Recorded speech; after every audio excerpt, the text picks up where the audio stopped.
Ryan Reynolds here from Mint Mobile. With the price of just about everything going up during inflation, we thought we'd bring our prices down. So to help us, we brought in a reverse auctioneer, which is apparently a thing. Mint Mobile Unlimited Premium Wireless. How to get 30, 30, bit to get 30, bit to get 20, 20, 20, bit to get 20, 20, bit to get 15, 15, 15, 15, just $15 a month? Sold! Give it a try at mintmobile.com/switch. $45 up front for 3 months plus taxes and fees. Promo rate for new customers for limited time. Unlimited more than 40 gigabytes per month. Slows full terms at mintmobile.com. Hi, I'm Dr. Lori Watson and the co-host of Foreplay. I'm your co-host, George Fowler, former firefighter, your couples therapist who loves to talk about sex. Woo! Let's discuss everything about the best sexual techniques to building your emotional intimacy, which is really necessary for great sex. We bring sound, concrete tools to reframe your relationship problems and learn how to fall in love again and feel desire. Listen to Foreplay Radio on the iHeart app, on Apple Podcasts, or wherever you get your podcasts. Hey everybody, welcome to this episode of Marriage Therapy Radio. I'm Zach. I'm here with Laura. I want to start out by saying I think podcasts are weird. I mean, it's just super weird that you guys are listening to whatever it is that we have to say. And I want you to know that I appreciate it. I really do. It just blows my mind that, you know, we hop on the microphone once a week and people listen. They make time out of their day to listen. And I just think that's weird, wild, very cool. And I want to thank you. I want you to know that I appreciate you. And, you know, this episode's one of these where we don't quite exactly know what we're going to talk about until we start going. I'm in a little bit of a hothead mood as we get started, both because of what happened to me before we started recording, but also just a theme I've been recognizing in my practice over the last few weeks, really just about, you know, people, if they want things to change, they got to be willing to do the work to make it change. I mean, that's just true, period. It's true about your finances, which comes up in this episode. It's true about your exercise routines. It's true about your mental health, and it's true about your relationship health. You got to do stuff. Nothing changes if nothing changes. That said, I do want to let you know that we have a mailbag episode coming up. You guys have been sending us a ton of questions and thoughts, especially through the Instagram. Thank you for that. I'm trying to keep up on it, but I'm just, you know, I'm not doing that great. Yeah, again, blows my mind that you're here. Thank you for that. This is a very cool conversation. Stick around. How long have you actually been awake though? 36 minutes. Oh, you got up early. Well, actually I got up late. I usually get up at 6:45 and I take a shower and I do all my stuff. And I get ready and I'm ready to walk out the door at 7:30 with my kid. Nice. And then I go to my office and I'm usually there by 8 and I do stuff. Sometimes I have a meeting or sometimes I have a project that I'm on. And today though, I didn't have to get up and be anywhere at 8 normally. What do your Thursdays normally look like? Do you take clients on Thursdays? No clients on Thursdays. This is like your admin day. I wake up, I talk to you at 9. Yeah. And then I go about my day. Sometimes I do therapy on Thursday and sometimes I, just hang out with my friends or I do work on the house or whatever. But I don't do much of anything on Thursday. I'm going to put it in my calendar. Days to bother Zach, Thursdays. That's the day. Apparently that's in my daughter's calendar, which she just spent the last 15 minutes doing. So, yeah. So you were kind of wondering like, what does Laura want to talk about? What's the deal? Yeah. What's on your mind? Well, I'm going to give you a compliment. Are you ready for this? I don't know. They're so few and far between, but this is a real one. Okay. That I was literally just thinking, it's not necessarily what I want to talk about with our audience. It's what do I want support with, or how do I want Zach's brain to support me and how I'm working with clients. Okay. So it's kind of like, it's kind of like case consultation, but here's what I want your perspective on when the complaint comes up of, and I will say it's usually gendered. And I'll let our audience, wonder. Please say what I think you're going to say. Please say what I think you're going to say. I hope it's what I want it to be. I don't think it's going to be what you want it to be. No. Just saying. But it's, the complaint is, I want to feel more emotionally connected to to my partner. And how I feel emotionally connected is through talking and like having conversations with my partner and like knowing what's going on in their life and knowing what's happening in their heart. And so the complaint that I'm getting, and you can probably guess like who's usually the complainer, that they want their partner to open up more, be more emotionally available, is that I try to bring up issues, or I try to like just have like an important conversation, or even just a conversation that like I get to dream out loud to my partner, and it doesn't feel like there's much output. There's a lot of listening. Partner is willing to listen all day long, but there's not a lot of sharing. And so that's the complaint that I'm coming up against, is this just sort of like overarching desire to feel more emotionally or even intellectually connected to their partner, and not knowing how to do that. So that's what they're coming to me for. And now that's what I'm coming to you for, is like, what would you do if that was walking through your office?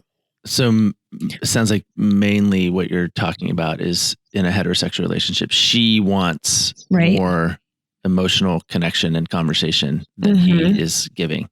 Right. And she's bringing that question to you.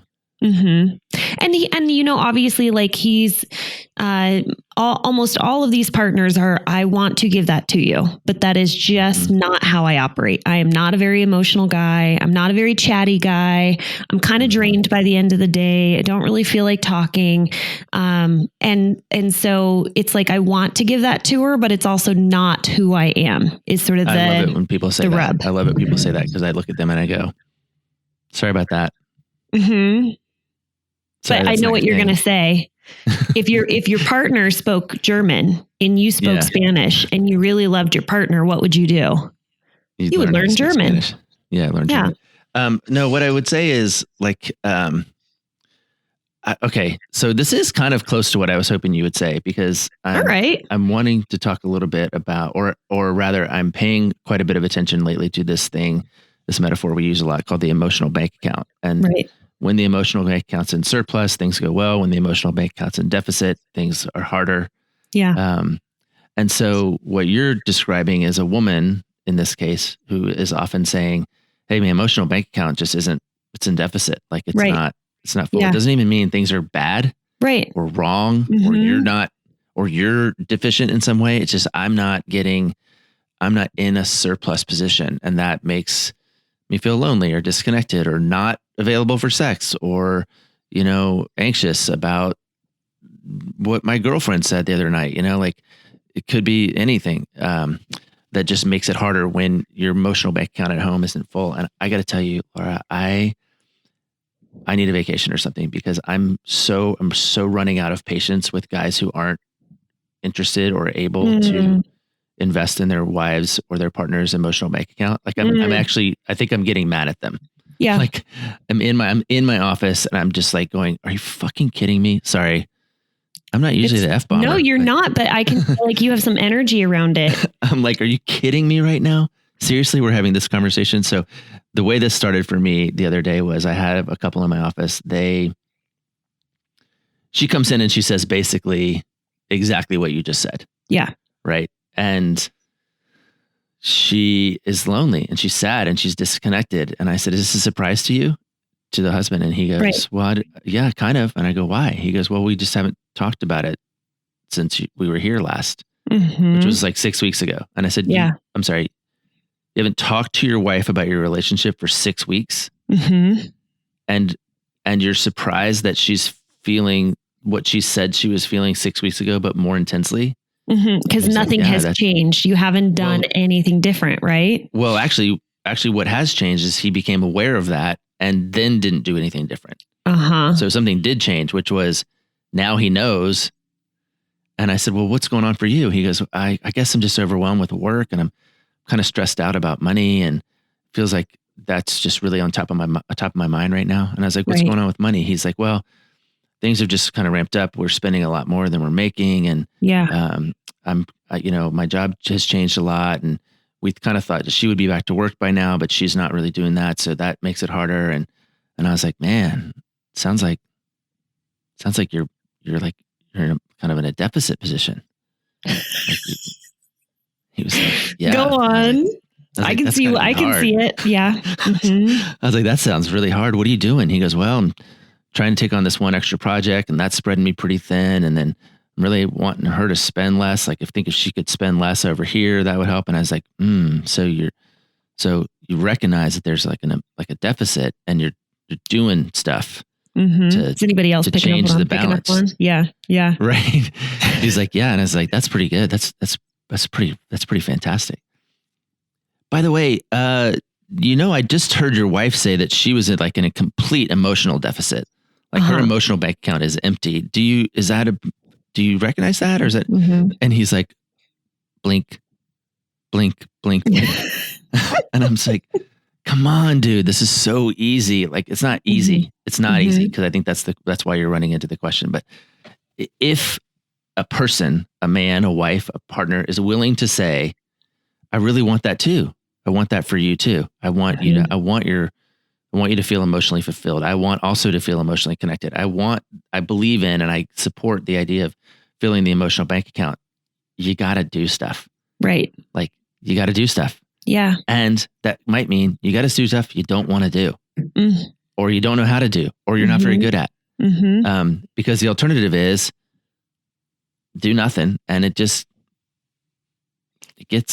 worse, Well, yeah. I mean, I think about like in this scenario, right, with your male client, he's worried about money. And what he's recognizing is there's probably more going out the door or out of the bank account than there is coming in. And he's recognizing we don't have a very long run rate. This doesn't work in the United States. In the world, I recognize that I cannot go into debt. It just doesn't work. There is a finite amount of money that I'm able to spend and able to make. And so I need to be aware of what's going out the door versus what's coming in the door. So I think that makes sense, but and one of the reasons it makes sense, especially to men, and because we are simple creatures, is we can measure it. I can look at it and I can go, I've got $100 in the bank and I spent $150 last month. Right. I'm down $50. Right. I can measure that, and now I know what I'm worth, or now I know what the value is. Or I've got $200 in the bank. I spent $150 last month. I got $50. Now I'm good. Things are good. And I'm kind of like, okay, that's awesome. I'm check. But now we have to turn that attention back into the emotional bank account. And that sometimes means we have to get creative. We have to get thoughtful. And if we want to make it simple, we can. I mean, again, another conversation, totally different couple last night. In fact, it was him saying, I need more conversation. They have 6 children at home. I'm like, first of all, that's a lot of children. And that's going to make it hard to have a conversation. You start any conversation, somebody's interrupting you within 30 seconds. Yeah. Somebody needs something. And I'm like, all right, so let's put some specifics around these conversations. Like, do you need to have one a day that is 10 seconds long, or do you need to have, or do we need to move them over to Google Doc? So we could, at least the business part, right? Do we move the business part over to a project management app? Yeah. Who's moving what direction when, so that the only conversation I have with you every day isn't about soccer practice or what's for dinner or the bank account, Right. It's more of an emotional connection, more of an emotional conversation. Well, it can be. It can be. I think when you create space and time to solve the solvable stuff, then you have the bandwidth, you find, to work on the things that are harder. Like, I'm just not that good at this. Like, okay. But it can't be because I only have $50 in the bank. That needs to be put over there. This just kind of occurred to me as we were talking about this, and just using this particular example, which is pretty stinking sort of like gendered, which is her lane is the emotional connection of the relationship. She has in her lane, she's kind of like managing the emotional bank account. She's aware of it. So she's kind of taking tabs on it, and she kind of goes, we haven't had a date night for the last couple weeks. And geez, like we haven't had sex for, forever. And I certainly haven't gotten any kisses, and I haven't gotten flowers, and we haven't really like had a good conversation. So I feel like, if we're going to put this into like a gender way, I would be willing to argue that women are aware, or maybe more aware of the emotional climate of the relationship. They're very relational beings. And I don't want to say that this is all just like a gendered thing, but I'm just going to put some generalizations around it. Men, on the other hand, like in this thing you said, has kind of like awareness of the finances.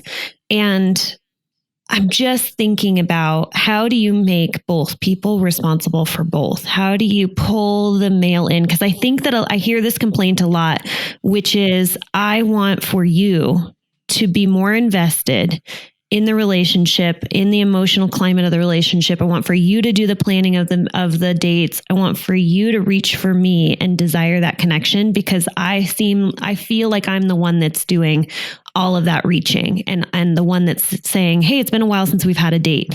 Tell me you've heard this in your office as a complaint. Of course. Yeah. But there's two things that just happened to me. One is, as you were talking and you were rattling off all the things that this lady didn't have. Yeah. I haven't gotten a kiss. We haven't had sex. You don't do this. I'm like, God almighty. I'm just sinking into my chair and I'm getting depressed just listening to her list. And I'm like, please, like, can you just stop with the complaining? And, so what you're in a fun mood today. I'm liking this. I got a call right before this started and I'm lit up about it. So I'm really, yes, I'm in a bad mood. It's early to get a call. Okay. I know. Well, she's on East Coast time. So it's like, in my best brain, what I would offer this lady is to say, hey, okay. And I actually do this quite a bit. And I think this is something I hope that my couple, like my partners, pick up. But I do this in my office quite a bit, which is anytime I hear somebody complaining, anytime my brain automatically goes, what are you asking for? Like, what is it that you're asking for? So I think if I'm a woman, or if I'm a person who is particularly attuned to sort of the emotional pulse of the relationship, and I'm aware of that it's in deficit because of all the stuff I'm not getting. Yeah, I can criticize my partner. I can complain about it, or I can get really good at saying, hey, here's what I think I need. I know some of this stuff you're not very good at. But some of this stuff, and I am pretty good at this stuff. Like, if you need me to be in charge of date night, I can do that. But there might need to be a trade-off. Right. Right. If I plan it, I need you to be on time. I need you to smell nice. I need you to not bring your phone. Okay. Because I'm willing to do that part if you do your part. And again, I don't know if that's the right prescription, but I was even talking to somebody who is really struggling because her husband is clinically depressed. And she's like, I have to be the caregiver. I have to carry the emotional load. He can't do anything. Right. And I go, yeah, okay. And you probably need him to say thank you, which he can do, right? He can say, thank you. I know this is really hard. She goes, yeah, if he would just, even just once or twice, I think that would go a long way. So I think part of it is just finding out, like, where are the transactional values? So if we even stay close to the money metaphor, you've heard me talk a lot about, like, where to get the most return on investment. Right. And people get into trouble, I think, because they have this bias around 50-50, like things need to be fair, or I want to plan half the date nights. And there's something noble and right and good about that, unless you're really, really good at managing a project and a calendar and a timeline. Yeah. I have heard that complaint, right? I want you to do the planning. Well, it turns out that I'm a pretty shitty planner.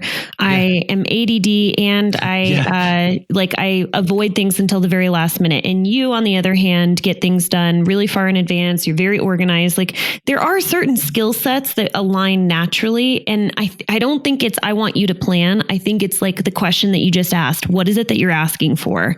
It's, I want to know that you care. I want to see you invested in the relationship. And I feel like if we can get down to sort of what's underneath it, I want to see the effort. I want to know that I'm special. I want to know that you're thinking about me. I want to be swept off of my feet.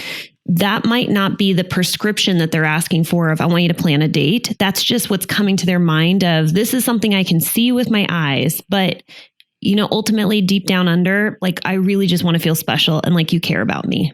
Yeah. I think ranges really help. By the way, I was thinking about, I want you to plan date night, even though I know you have ADHD, is sort of a benevolent way of saying, I want to set you up for failure. Oh, 100%. You know, Yeah. like I just want to set you up for failure, because if I do that, then at least I can take the weight off my back. But here's the thing, right? Let's say that he does set up date night, and date night rolls around and it's time to go. And she's like, okay, where are we going? He goes, well, we're going to go to McDonald's and watch the new Pixar movie. Okay. He did it. Yeah. He planned date night. Mm-hmm. Oh no, I wanted duh. Meanwhile, let's say she's in charge of date night, and he knows what his job is. And his job is she's going to plan date night, which is we're going to go throw axes and then walk over to the cocktail bar next door, and which is near our house, so that we can walk home together. Right. Okay. Again, he can be like, oh, sorry, babe. I know I was supposed to be ready at 6, but I'm going to be off this call at 6:30. And then he can go throw axes and stare at his fantasy football lineup the whole time. So, you know, or he can be like, hey, babe, it's 6:00. Let's go. I got this. I'm ready. I got my walking shoes. Do you need anything? Oh, it's a raincoat. Here's your raincoat. Yeah. I'm going to kick your butt on this axe thing because, and I've actually been YouTubing how to throw the axe for the last 2 days. I'm so glad you thought of this restaurant. I knew that it had opened, but I didn't realize it was easy to get a reservation. Thank you so much. What cocktail are you interested in? And then Do your part. Let's not talk about. I don't want to talk about the kids tonight, babe. Tell me what's on your mind. Like, how have you been doing? Like, what's, you know, he doesn't plan the date, but he just delivers. Right. She doesn't go home thinking about, well, I had to plan that one. I had to plan that one too. Yeah. Okay. You know, so let me back this up. And it's, hey, I just wanted to have a conversation with you. Like, she's seeking emotional closeness. Sure, yeah. She's seeking, you know, like conversation. And so, yes, you may be the one that's initiating. You may be the one that's like kind of keeping emotional tabs on the relationship of like, how much time have we actually been spending together? Do I really know what's going on in my partner's life? And so she might initiate conversation. But what I hear you saying is, she can initiate, she can keep tabs, but you do your part and show up. So when she asks you, hey, honey, how was your day? Your response is, I don't want to talk about work. It's too stressful. Your response is, ooh, man, okay, this is going to be hard for me because, you know, I kind of like to compartmentalize, but I know you want to know what's going on in my life. Well, yeah, I'm not good at this, but because I love you, I'm going to try. I tell this story all the time about Rebecca, which is I trained her how to thank me. Right. And it really, I mean, I didn't quite train her, but I just 100% you trained her. You gave her the reinforcement. You let her know what felt how good. important it was. But but again, and I say this to her and to anyone, she's one of these people who doesn't want to thank you for stuff you're supposed to do anyway. Yeah. And so when she began to thank me for stuff as a way to communicate her affection or her appreciation of me, I had two benefits. The one benefit was I got the thanks I needed. I received the thing I was asking for, the gratitude. Yeah. The other one was I got to look across the relationship and see someone working hard on my behalf because they cared about me and the relationship.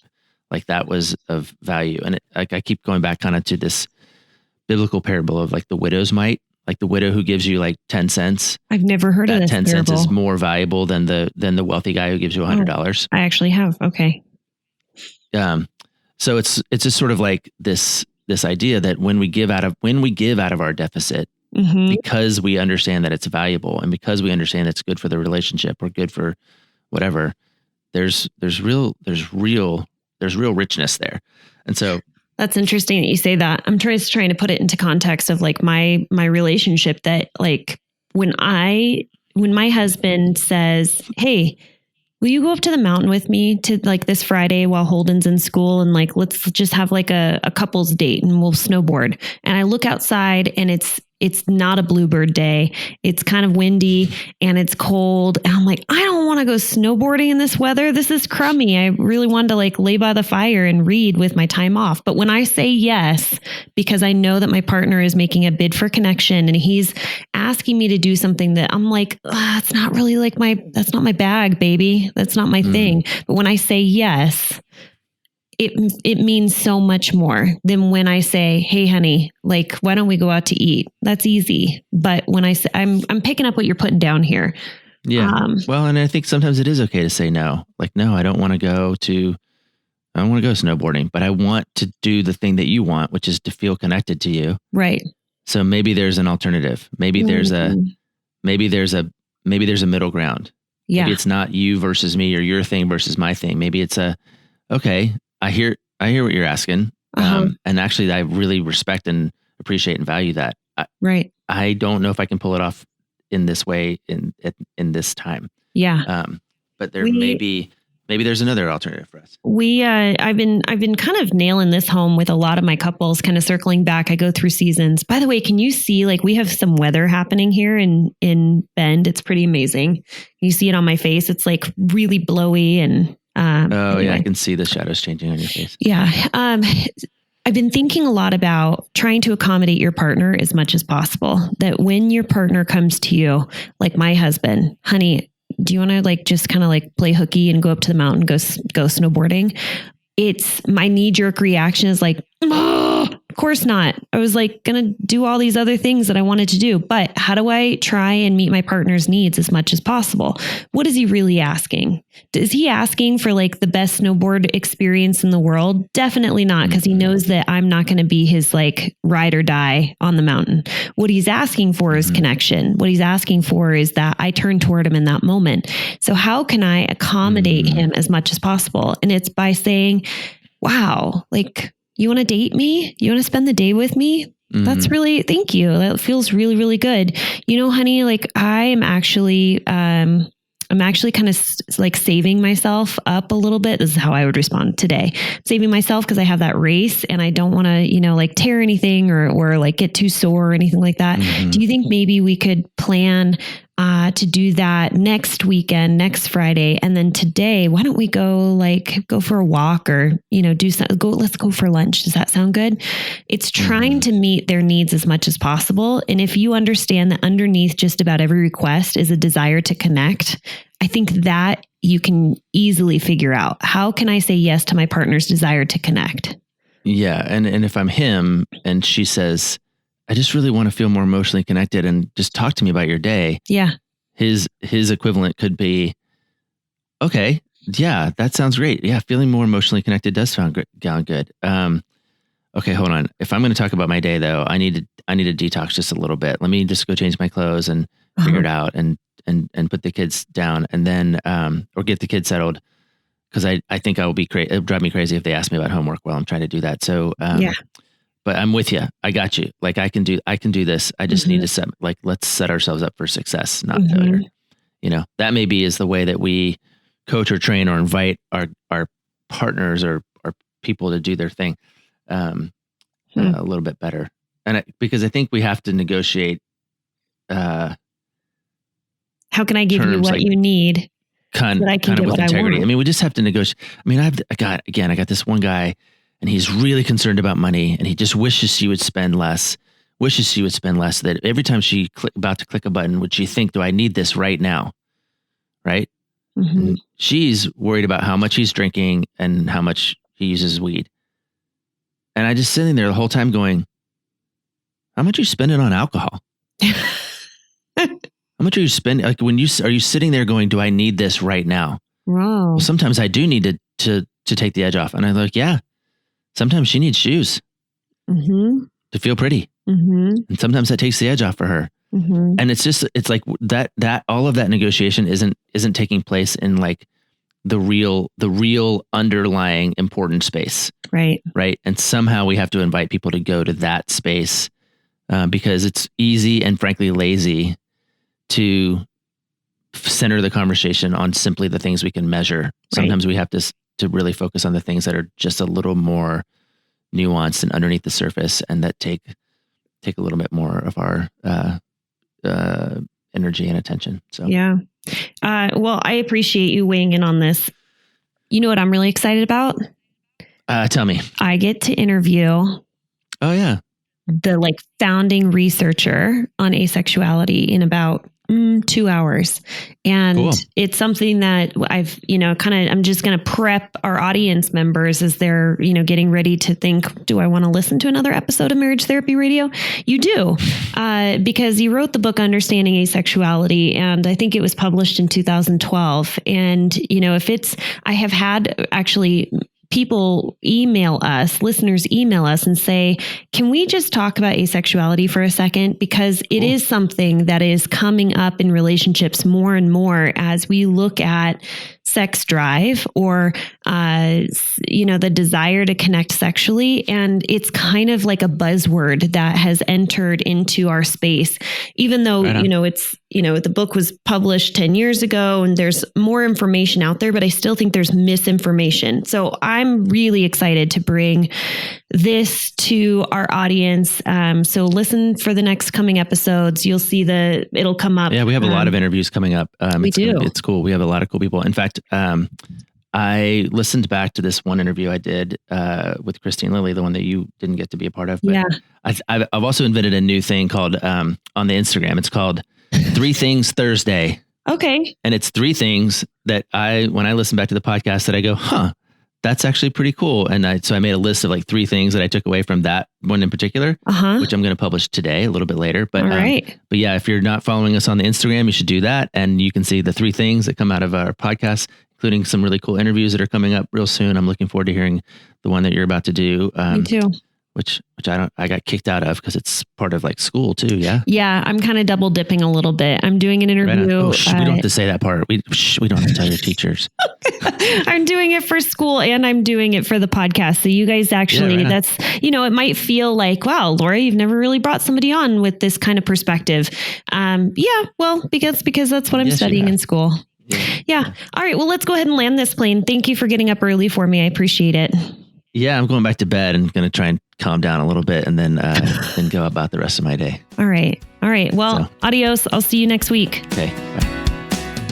Hey, thanks so much for listening to this episode of Marriage Therapy Radio. Keep listening. We have some amazing guests that are coming on in the next coming weeks, and feel free. Send us an email, info@marriagetherapyradio.com, to just suggest if there's someone in your life that may be an expert that you think would be a great guest on the podcast, or you have questions, or you want an expert in that particular field to come on. Just let us know. Give us some feedback. And Zach, he's staring at me and he's probably saying you can give him this information on the Instagram as well. So help us out with Operation Blue Check. Go and like us on Instagram. Thanks so much for all of your time and attention, making your relationship better today than it was yesterday.